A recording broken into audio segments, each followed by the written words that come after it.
Buenos días, profesor. En esta oportunidad, mi grupo y yo vamos a exponer el laboratorio 3.2. Los integrantes son Ronald Pacayá, Joan Cabanillas y Claudia Zabaleta, ¿no? Bien, voy a pasar a explicar la parte C de este laboratorio. Bien, en la parte A, empleando el programa de simulación de FluidSim, realiza el siguiente circuito electroneumático de control, tal como muestra la figura.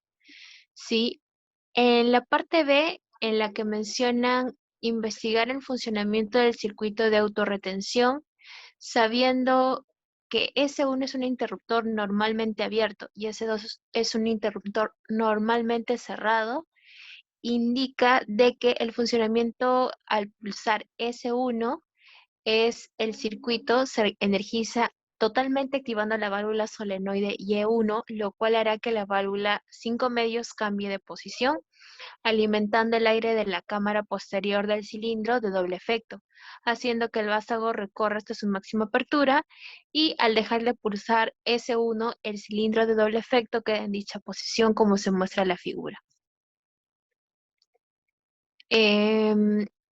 Bien, al presionar S2, el circuito se desenergiza debido a que la válvula 5 medios presenta un fuelle y regresa a su posición inicial, alimentando la cámara anterior del cilindro de doble efecto, haciendo que su vástago vuelva a su posición normal.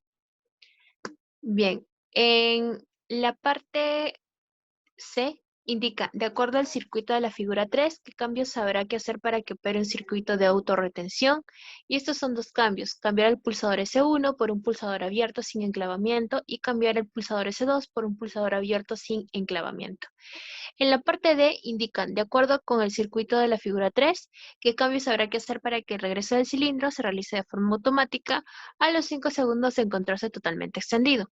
Bien, como podemos ver en la figura, eh, muestra lo que está pidiendo esta pregunta, ¿no?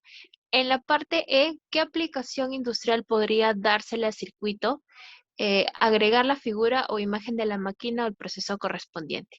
Bien, la aplicación es la manipulación de paquetes que son alimentados por la gravedad mediante el cilindro 1A como se observa en la figura, que se lleva hasta la posición donde son empujados por el cilindro 2A para el llenado de la caja donde van los embalados. La secuencia deseada es 1A más 2A más 1A menos 2A menos. La solución del bando se resuelve en primer término con la memorización neumática y después con la eléctrica, realizando el diseño paso a paso.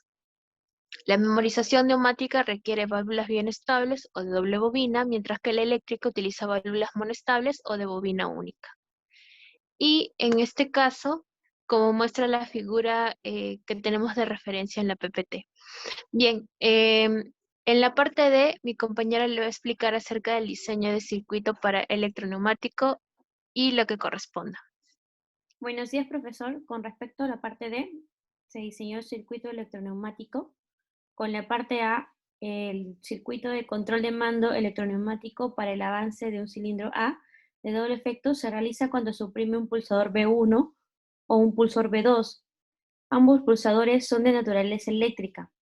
Cuando se extiende por complejo el vástago, esta regresará solo si se afecta un final de carrera, ya sea de naturaleza electromecánica, eléctrica u óptica, en combinación lógica AND con un pulsador eléctrico B3.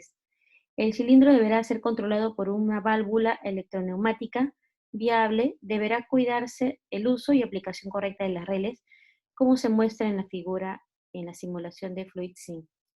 Con respecto a la parte B, las ventajas y desventajas, al aplicar cilindros de simple efecto, una de las ventajas es presenta un consumo menor de aire comprimido, desarrolla trabajo en un solo sentido.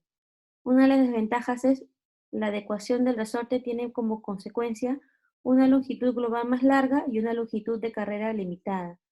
Deberá tener un espacio muerto. Con respecto a la parte C, ventajas y desventajas de la aplicación o empleo de finales de carrera. Como ventajas tenemos facilidad en instalación, robustez del sistema, es insensible a estados transitorios, trabaja a tensiones altas. Otra ventaja es tiene un precio económico en comparación a otros sistemas.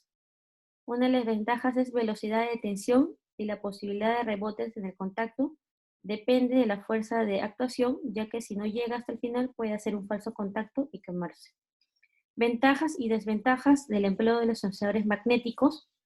Como ventajas tenemos inmunes a la contaminación, funcionamiento seguro a distancia, conexiones confiables, diferentes opciones de diámetro de sujeción, paradas seguras, ensambles rápidos y sencillos.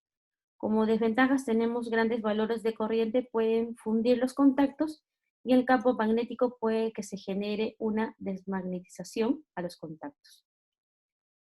Con respecto a la parte de qué beneficios y valor agregado tenemos en las prácticas de estos circuitos neumáticos, tenemos como beneficio comprender el funcionamiento de un circuito eléctrico neumático y sus componentes tales como válvulas, válvulas solenoides, interruptores y relés. Otro beneficio es conocer las diferencias entre los sensores de proximidad de contacto y sin contacto. Otro beneficio es conocer las funciones de relés, electroválvulas, contactores, entre otros. Otro beneficio es construir circuitos electroneumáticos con autorretención, temporizadores y sensores. Eso sería todo, profesor. Muchas gracias.